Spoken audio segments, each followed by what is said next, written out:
In the summer of 1087, within the stone walls of a monastery in Rouen, a stench so unbearable filled the corridors that even the most devoted servants fled in horror. The source of this nauseating odor was not a forgotten corpse or a plague pit, but the living body of one of medieval Europe's most powerful men. William the Conqueror, the Duke who had crossed the Channel and seized the English throne through blood and iron, was rotting alive. The man who had commanded armies, crushed rebellions, and reshaped an entire kingdom was now helpless, his massive body consuming itself from within while he still drew breath. What followed would become one of the most grotesque deaths in royal history, a demise so horrifying that chroniclers would document every putrid detail for generations to come. William's journey to this nightmarish end began not in battle, but through a tragic accident during a military campaign. In July 1087, at the age of 59, the aging but still formidable king had laid siege to the French town of Mantes. The campaign was born from fury and vengeance. King Philip I of France had mocked William's increasing girth, comparing the corpulent conqueror to a pregnant woman. The insult cut deep into William's pride, and he vowed to repay Philip's mockery with fire and sword. Mantes would burn as a response to the French king's jest, and William would prove that his power remained undiminished despite his advancing years. The siege proceeded with the brutal efficiency that had characterized William's entire military career. His forces surrounded Mantes, and as was customary in medieval warfare, he ordered the town put to the torch. Buildings erupted in flames, the screams of inhabitants filled the air, and smoke billowed into the summer sky. William rode through the burning streets on his warhorse, surveying the destruction he had wrought. For a man who had spent his life conquering and subduing, this was another triumph in a lifetime of victories. But fate, it seemed, had grown weary of William's conquests. As the king guided his horse through the smouldering ruins, his mount suddenly reared. The exact cause remains disputed by chroniclers. Some claimed the horse stepped on burning embers that had fallen from a collapsing building. Others suggested the animal was startled by a sudden collapse nearby. Whatever the trigger, the powerful destrier lurched forward violently, and William's massive body was thrown hard against the iron pommel of his saddle. The impact was devastating. The metal horn drove deep into his swollen abdomen, and the king felt something tear inside him. The pain was immediate and excruciating.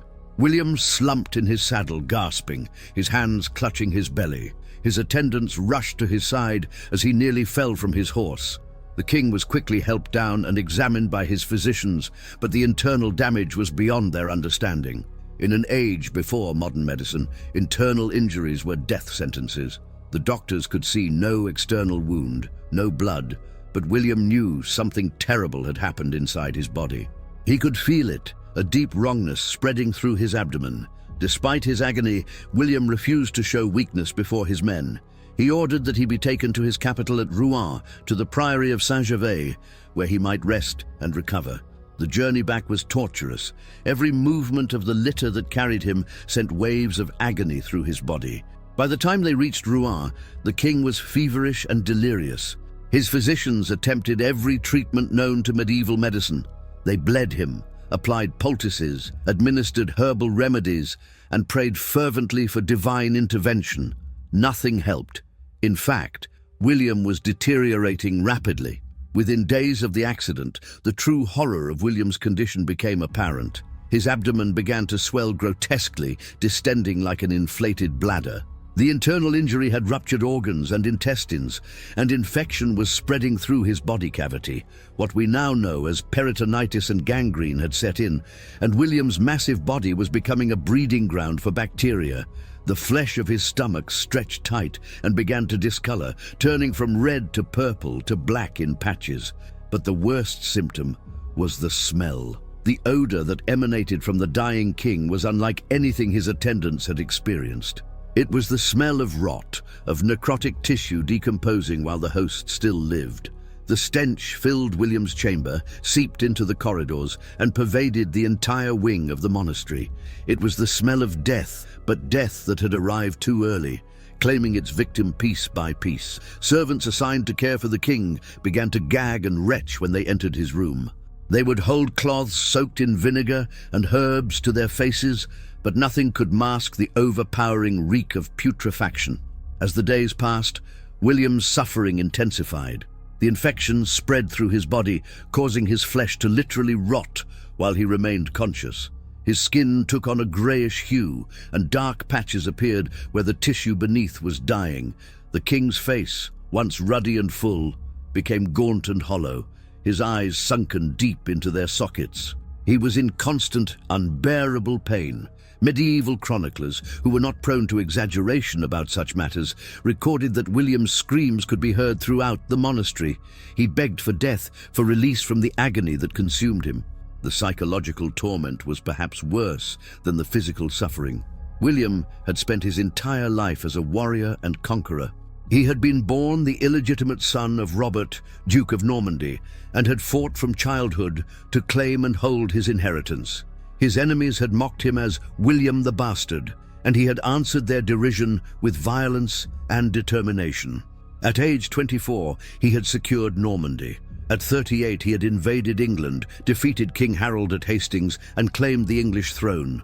He had subdued rebellions, crushed his enemies, and built an empire through sheer force of will. Now, at the end of his life, that same will was powerless against the rot consuming his body.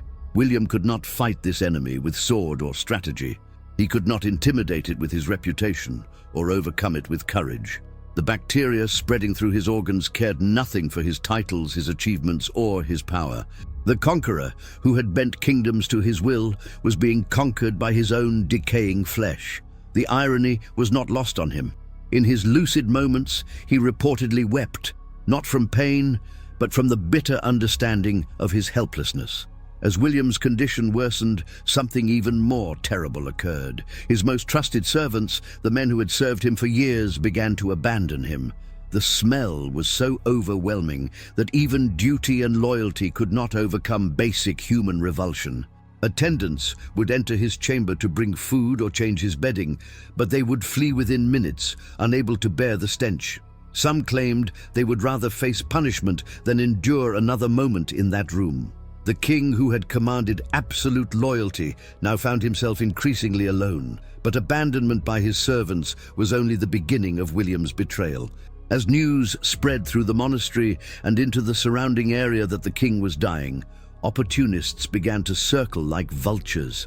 William's chamber contained not just his person, but also his possessions, his treasures accumulated over a lifetime of conquest. Gold, silver, jewels, fine clothes, and precious artifacts filled chests and lined the walls. These treasures represented power, wealth, and status. And as William lay dying and defenseless, hands began reaching for them. First it was small items. A gold chain disappeared from a table. A jeweled dagger vanished from its sheath. Then, emboldened by the lack of consequences, the theft became more brazen. Servants, guards, and even some nobles who had come to pay their respects began pillaging the dying king's possessions. They would enter the chamber, covering their faces against the stench, grab whatever valuable they could carry, and flee. William was aware of what was happening. In his moments of consciousness, he could see figures moving through his room, taking his things, but he was too weak to call out or stop them. The chronicler Orderic Vitalis, who documented these events, wrote with horror about the scene. He described how men who had once knelt before William in reverence now stepped over his rotting body to reach his treasures. Some reportedly laughed as they divided their spoils, joking about the great conqueror's helplessness. It was a fall from grace so complete, so degrading, that it shocked even medieval observers accustomed to the brutalities of their age. The man who had terrorized England into submission, who had ordered the harrying of the north that killed tens of thousands, who had ruled through fear and strength, was now a victim of petty theft, unable even to defend his personal belongings. Throughout this ordeal, William sought spiritual comfort. Despite his brutal career, or perhaps because of it, he had always been a devout Christian. He had built churches and monasteries, granted lands to religious institutions, and sought the church's blessing for his conquest of England. Now, facing death, he desperately wanted absolution for his sins. Priests and monks attended him, hearing his confessions and administering last rites.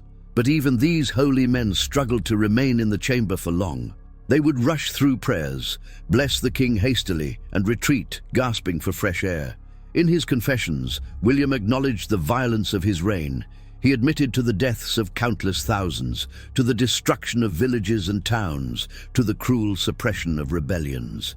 He particularly lamented the harrying of the North, a campaign of systematic destruction he had ordered in 1069 to crush English resistance. For months, Norman soldiers had burned crops, slaughtered livestock, destroyed farming tools, and killed anyone who resisted. The result was a famine that killed an estimated 100,000 people. It was ethnic cleansing on a massive scale, and even by the brutal standards of the 11th century, it was considered excessive. William also confessed to his treatment of his eldest son, Robert Curthose. Their relationship had been fraught for years, marked by rebellion and reconciliation. Robert had even fought against his father in battle, wounding him during a skirmish in 1079. Now, as William lay dying, he worried about the succession. He designated Robert to inherit Normandy, while his second son, William Rufus, would take England.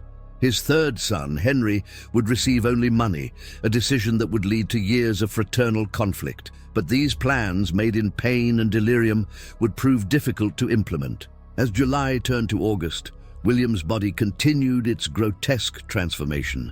The swelling in his abdomen grew worse, his belly distending to an enormous size. The skin stretched so tight, it appeared translucent in places, and the discoloration deepened. The putrid smell intensified to the point where even approaching the building became difficult. Chroniclers recorded that people in the monastery's courtyard could smell the king's rotting body. Birds reportedly avoided flying over that section of the building. The very air seemed poisoned by the stench of his decay. On September 9th, 1087, William the Conqueror finally died.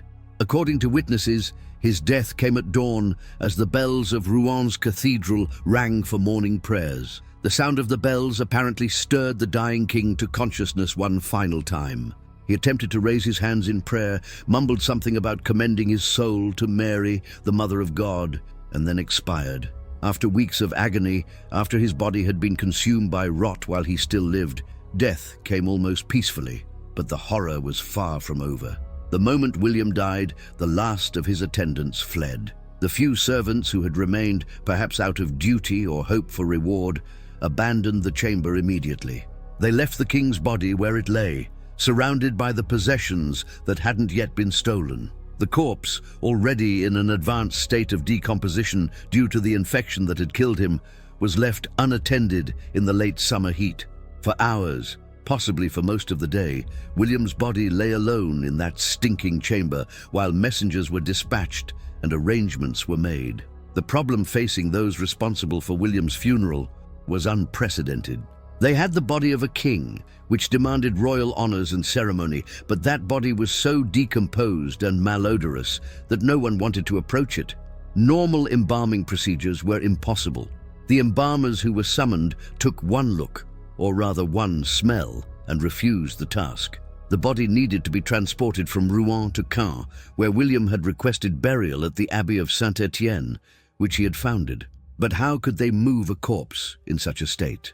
Eventually, a local knight named Herluin agreed to organize the funeral in exchange for payment. It was a task no one else would accept. Herluin arranged for the body to be roughly prepared and placed in a lead-lined coffin to contain the smell. Even this process was nightmarish. Those who had to touch the body reported that the flesh was soft and yielding, that pieces came away in their hands.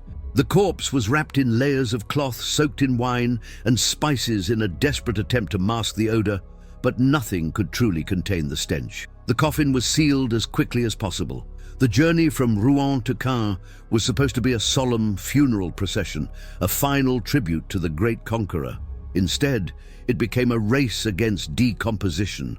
The coffin was loaded onto a wagon and covered with a pall, but the smell leaked out. As the procession moved through the Norman countryside, peasants and townspeople who had gathered to pay respects found themselves gagging and fleeing. Some chroniclers recorded that people threw flowers toward the procession, not as a sign of respect, But in a futile attempt to counter the odor, dogs that approached the funeral wagon would howl and run away, disturbed by the smell. When the procession reached Caen, there was a delay that would prove catastrophic. A fire had broken out in the town, possibly started accidentally, and the funeral party had to wait while it was extinguished. The coffin remained in the summer heat for additional hours. Inside the sealed lead container, the processes of decomposition accelerated.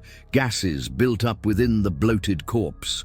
The pressure inside the coffin increased. By the time the funeral could proceed to the Abbey Church, the situation had become dangerous. The Church of Saint-Étienne in Caen was crowded with nobles, bishops and clergy who had gathered to honor the deceased king. Despite the rumors about the condition of the body, protocol and respect for the throne demanded their presence. The church was decorated with appropriate solemnity. Prayers were prepared. The stone sarcophagus that would hold William's body sat open and ready before the altar. Everything was arranged for a dignified royal funeral. But dignity was about to become impossible. The pallbearers carried the heavy lead coffin into the church and approached the sarcophagus. The first problem became immediately apparent. Despite the lead lining meant to contain it, a terrible smell was emanating from the coffin. As it was carried down the aisle, members of the congregation began to cough and cover their faces. Some of the assembled nobles and clergy backed away, but the ceremony had to continue. The coffin was placed beside the sarcophagus, and priests began the funeral rites. Then came the moment when William's body needed to be transferred from the coffin to the sarcophagus for final burial. The pallbearers opened the lead coffin, and the smell that had been partially contained was suddenly released in full force into the enclosed space of the church. The reaction was immediate and violent. People throughout the congregation began to retch. Some vomited, others fled toward the doors. But the pallbearers, committed to completing their task, attempted to lift the body. This is when the ultimate horror occurred. William's body, swollen with the gases of decomposition, wrapped in cloths and armor, had to be maneuvered into a stone sarcophagus. But there was a problem. The sarcophagus had been prepared years earlier, when William was a younger, fitter man. In his later years, the king had become enormously fat, his girth legendary. The bloating caused by decomposition had made his body even larger. When the pallbearers tried to force the corpse into the stone coffin, it wouldn't fit. They pushed harder, trying to compress the body into the space. The swollen abdomen pressed against the sides of the sarcophagus. More pressure was applied, and then, to the horror of everyone present, William's body burst. The abdomen ruptured, possibly where it had been injured at Mantes, and the contents of the decomposed corpse erupted outward. The smell that had been bad before became absolutely unbearable. It was, chroniclers wrote, like the gates of hell had opened. Orderic Vitalis, describing the scene later, wrote that the stench was so powerful it was almost visible, like a dark cloud filling the church. Nobles and bishops fled in panic, pushing past each other to reach the doors. Many were openly vomiting. Priests abandoned the ceremony mid-prayer, running from the altar. The carefully planned royal funeral descended into chaos. Even the most duty-bound attendants could not remain in the building. Within minutes, the church was nearly empty, with only a handful of clergy remaining at a distance, covering their faces with their vestments. The few who remained attempted to salvage the situation. Incense was brought in, massive amounts of it, and set burning throughout the church. Perfumes were sprinkled. The body was hastily shoved into the sarcophagus, though it still did not fit properly. It was decided to seal the tomb immediately rather than attempt any further ceremony. Stone masons were called to seal the sarcophagus with mortar and slabs. Even these workers, accustomed to handling the dead, had to work in shifts, retreating regularly to breathe fresh air before returning to their task. The funeral, such as it was concluded in unseemly haste. Prayers were mumbled rapidly by priests standing as far from the tomb as possible. No eulogies were delivered, no elaborate ceremony celebrated William's achievements. The man who had conquered England, who had ruled 2 kingdoms, who had been one of the most powerful monarchs in Europe, was buried in chaos and disgrace. His funeral remembered not for honoring his legacy, but for the revolting spectacle of his bursting corpse. News of the horrific funeral spread rapidly throughout Norman and English territories. The story was too grotesque, too shocking not to share.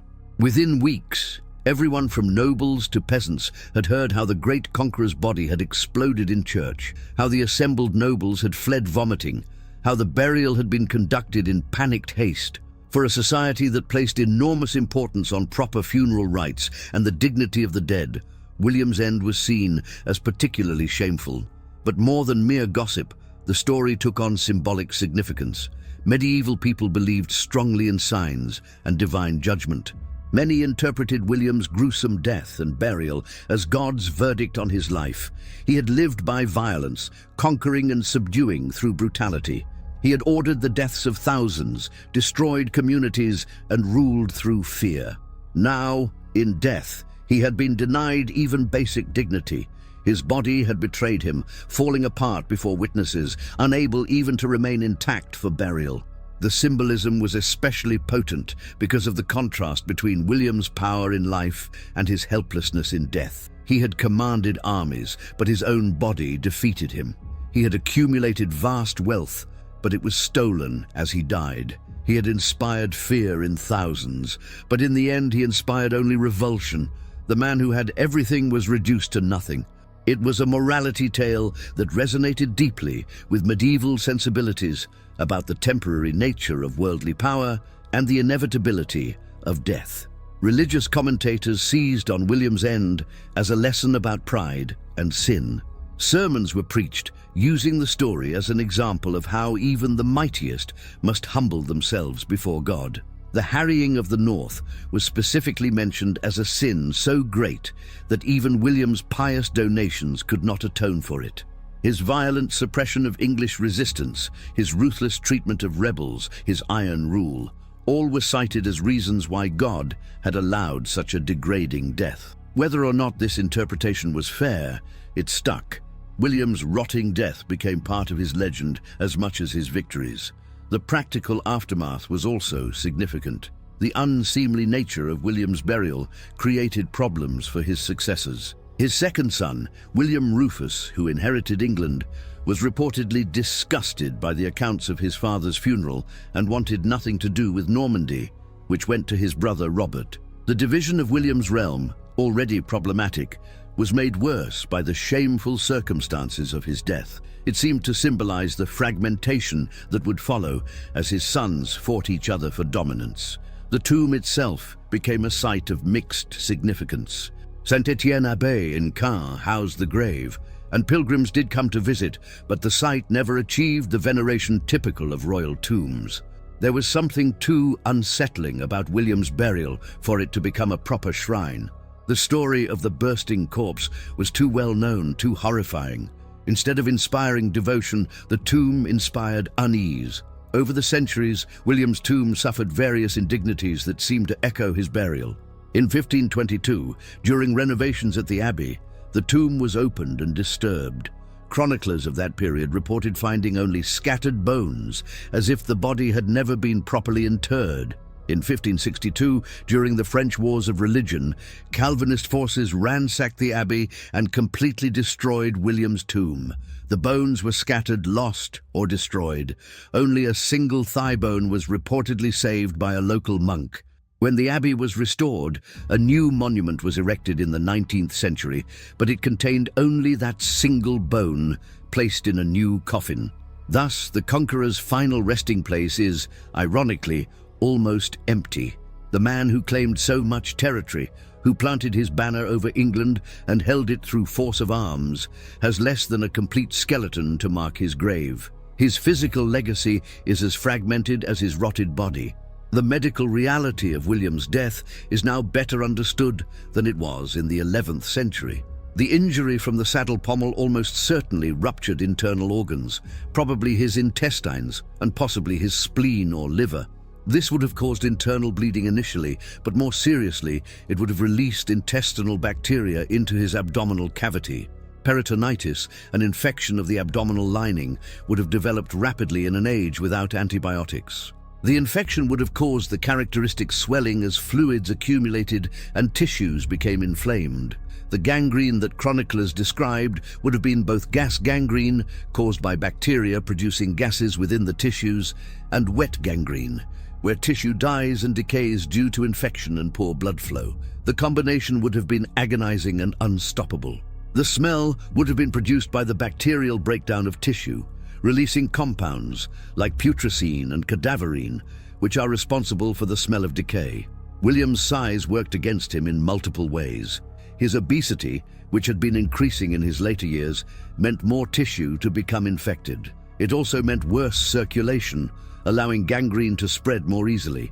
The large amount of abdominal fat would have provided an excellent environment for bacterial growth. When he died, the gases produced by bacterial action inside his corpse would have built up pressure, especially in the heat of late summer.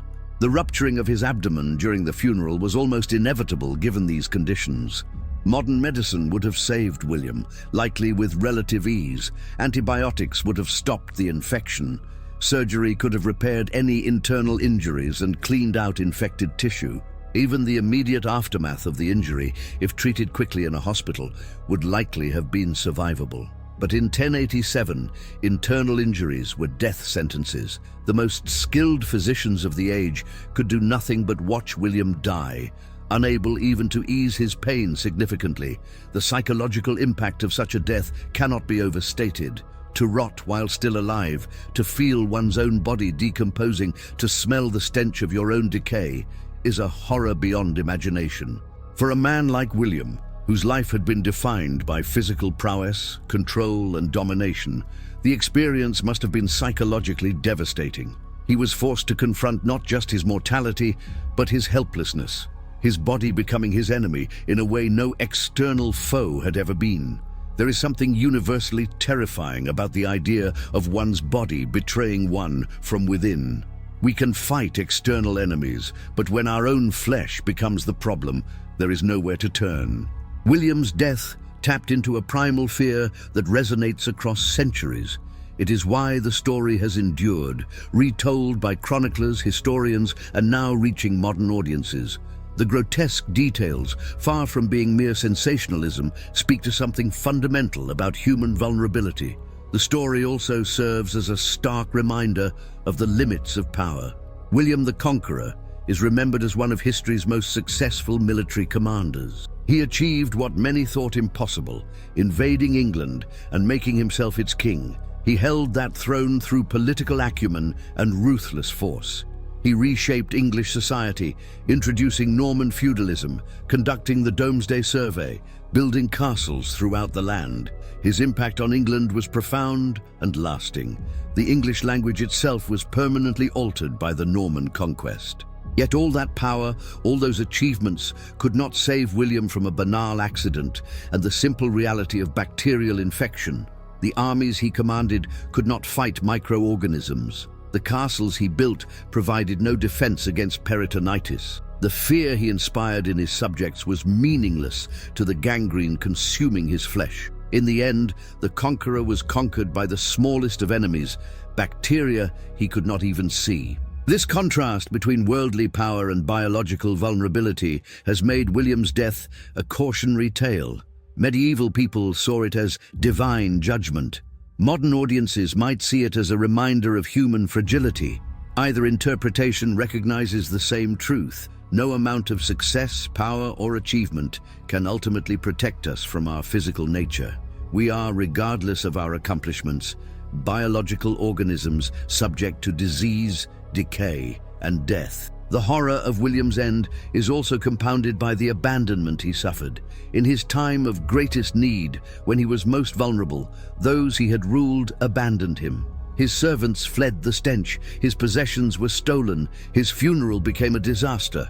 There was a failure of basic human dignity, both in how he died and how he was buried. This adds a layer of tragedy to the horror. William died not just in pain, but alone, betrayed, and ultimately dishonored. The theft of his possessions while he lay dying is particularly poignant. These were not just valuable objects, but symbols of his life's work. Every piece of gold, every jewel, every fine cloth represented a conquest, a victory, a moment of his remarkable career. To have them stolen as he lay helpless must have been emotionally devastating, a concrete demonstration that his power was already gone, that he was already irrelevant. The vultures were already picking over his legacy before he had even died. The contrast with his funeral and burial compounds this indignity. Royal funerals were supposed to be magnificent affairs, celebrating the monarch's life and smoothing their transition to whatever lay beyond. They were political events, demonstrating continuity of power and the majesty of kingship. William's funeral achieved none of this. Instead of celebrating his legacy, it became a story of horror and chaos. Instead of demonstrating the dignity of the crown, it showed a corpse bursting before a fleeing congregation. In analyzing William's death, we must also consider what it meant for those who witnessed it.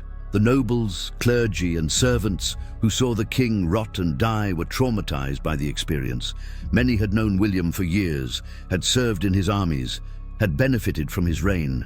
To see such a powerful figure reduced to a rotting, stinking corpse was psychologically devastating. It would have shaken their understanding of power, authority, and their own mortality. The clergy present would have struggled with theological questions. Why would God allow such suffering? Was this punishment? And if so, was William's sin so great as to deserve this particular horror?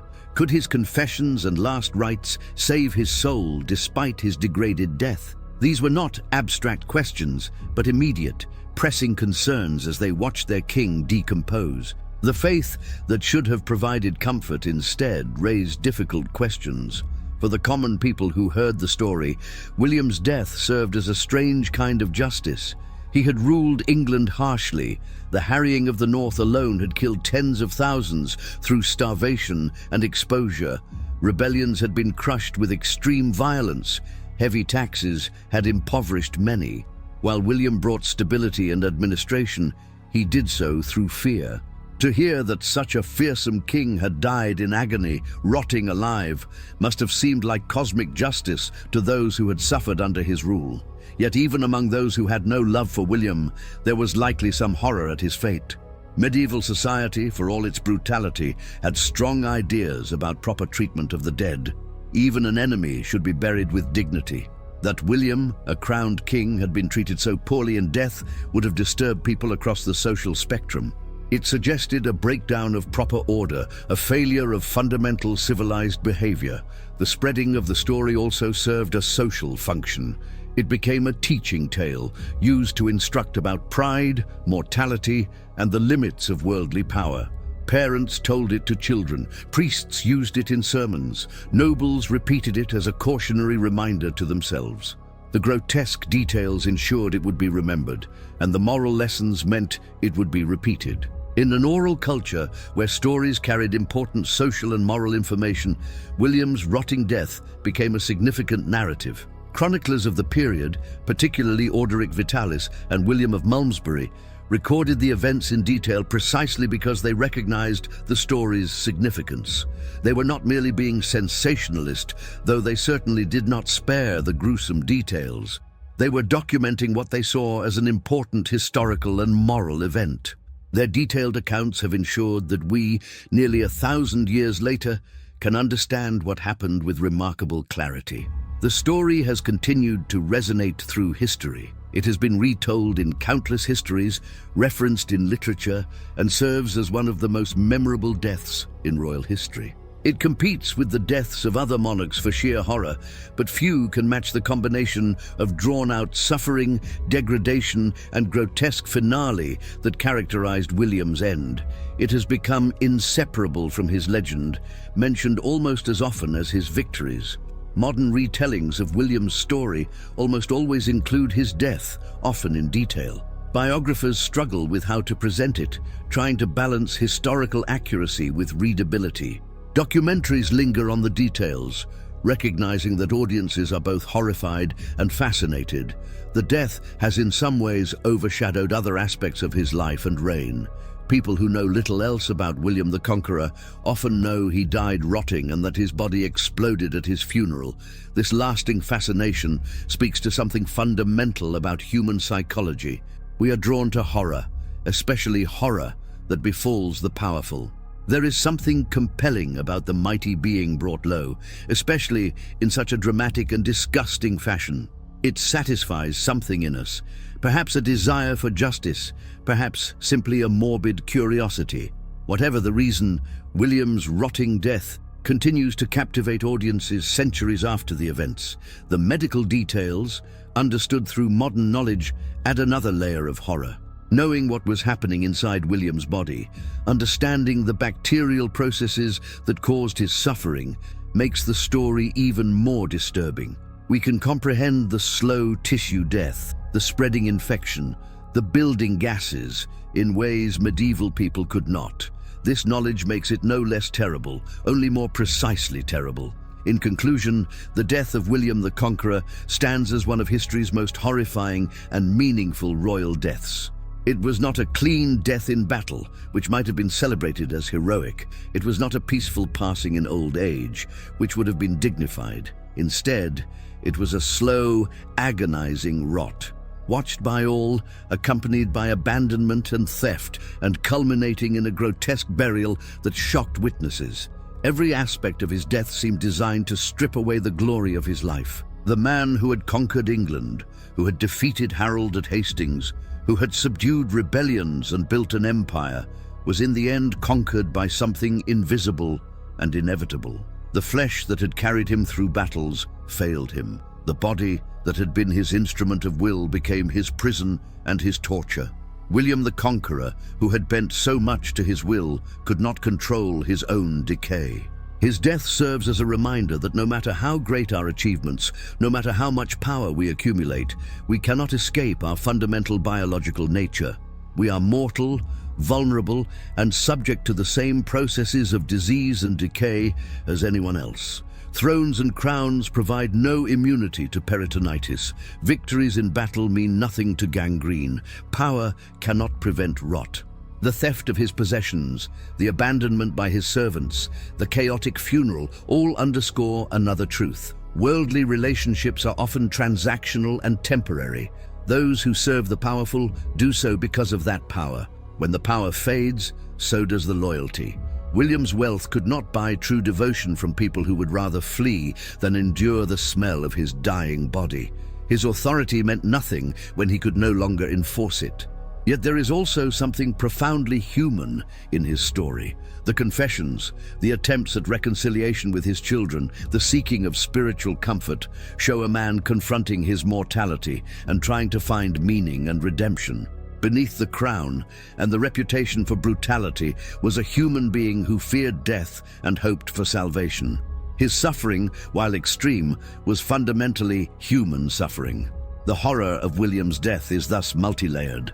It is medical horror, the reality of rotting alive. It is social horror, the abandonment and theft. It is existential horror, the stripping away of dignity and power. And it is human horror, the confrontation with mortality and helplessness. All these layers combine to create a story that has resonated across centuries, horrifying and fascinating in equal measure. 938 years after that terrible summer in Rouen, we still tell the story of how William the Conqueror died. We still recoil at the details, still feel something of the shock that witnesses must have experienced. The story has survived because it touches on fundamental truths about power, mortality, and human nature. It reminds us that beneath all our achievements and status, we are fragile creatures of flesh and blood, subject to forces we cannot fully control. William the Conqueror reshaped England and changed the course of history. The Domesday Book, the castles, the Norman aristocracy, the changes to the English language, all these legacies endure. But alongside these monuments to his power stands the story of his death, a monument to his mortality. History remembers both the conqueror and the conquered, the powerful king and the helpless victim of his own rotting flesh. And perhaps that is fitting. Perhaps it is important that we remember not just what William achieved, but how he ended, rotting alive in a monastery, abandoned and betrayed, his body bursting at his funeral. This is the full measure of the man, both his triumphs and his degradation, both his power and his vulnerability. The reign of William the Conqueror transformed medieval Europe, but his death transformed our understanding of power and mortality. He conquered kingdoms, but was conquered by bacteria. He inspired fear, but ended by inspiring revulsion. He accumulated wealth, but died robbed. He commanded loyalty, but was abandoned. He sought dignity, but found degradation. In every way, his death was the opposite of his life, and that contrast is what makes his story so powerful and so disturbing. The conqueror, in the end, was conquered by the one enemy no one can defeat, death itself, made all the more terrible by arriving slowly, painfully, and publicly, reducing a king to a rotting corpse that could not even be buried without causing horror. This is the legacy of William's death, a legacy as enduring as any of his victories and far more disturbing.